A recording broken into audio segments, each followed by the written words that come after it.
So how to fix Siri 2.0 not working on your iPhone if you already update your phone with latest iOS 18 or 18.2.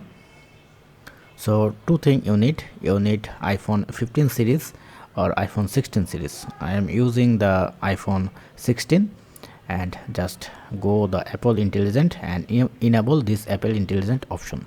If you don't know how to enable it, I already have a video, you can check it. You have to select English United Language and use as a United States as a region. So I have a video, you can check it.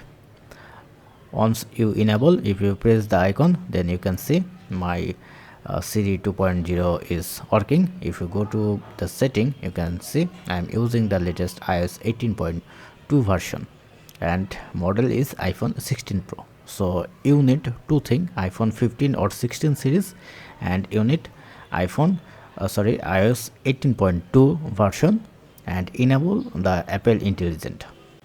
So this is how you can easily enable Siri 2.0 on your iPhone.